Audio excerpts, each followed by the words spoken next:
Welcome everyone. So glad that you're here.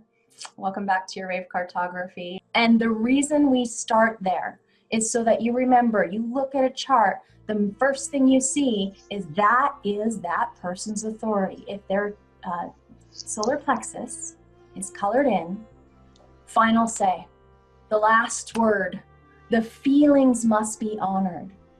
And I'll tell you my mistake with it first, how it was for me, and then we'll go into everybody else's and see what you can add as far as what it's like for you. But I made these mistakes even as far as recently, where I felt like I had to, recently in the last few years, I had to, ignore the high part of my wave or the low part of my wave. Okay, so I'm doing this as a learning experience from my misconceptions about the solar plexus and how it functioned. So we know that we have different waves. I have one pure kind of wave, it's the crash wave, a build of expectations and then a fall. So my conditioning over my lifetime is there's something wrong with you, you're too emotional, being accused of being bipolar, being drugged by the older people in my life, particularly the non-emotional mom, thinking that there was something wrong with me, trying to keep the wave up, keep it happy. Everybody loves you when you're happy. If you're sad, hide that shit, because nobody loves you when you're not happy.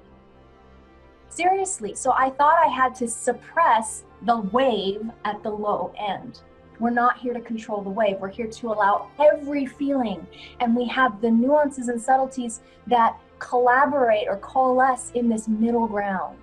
So wherever the middle ground is for that person, no matter what that subject or topic of making the decision is about, we have to make the choice from the middle, not when we're having our rose-colored glasses on, and not when we have our shit-colored glasses on. Because if we got our shit-colored glasses on at the low end of the wave, everything looks like shit.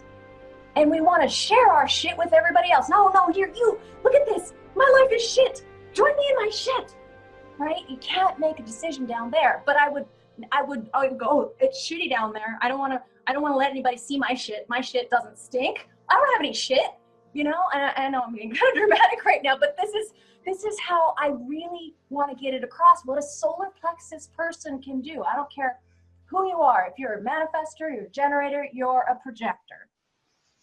You got your shit-colored or rose-colored glasses, or you're somewhere in the middle.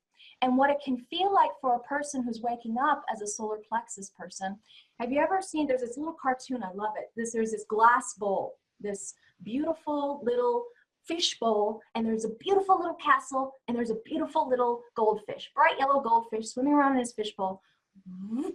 A castle!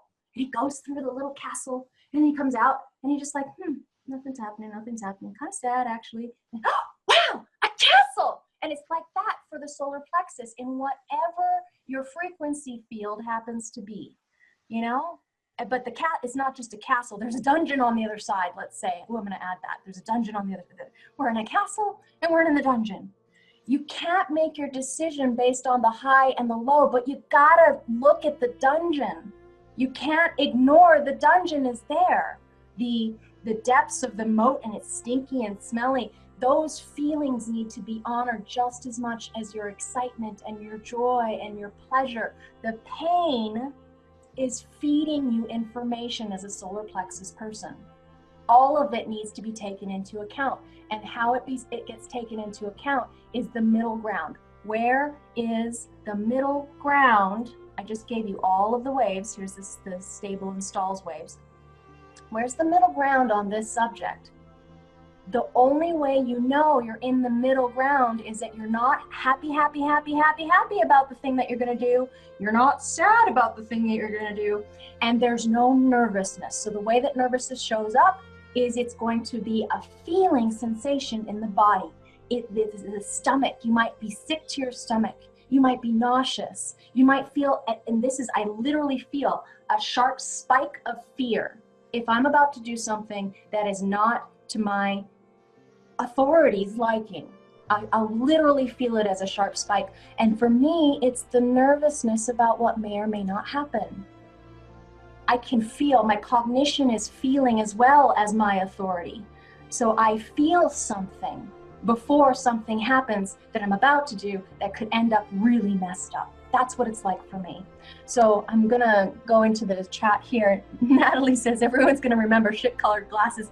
It came to me yesterday, Natalie, when I was teaching the solar plexus, because it really made a difference. Like this, accepting this, the low shit stuff, and not trying to stuff it and pretend it's not there.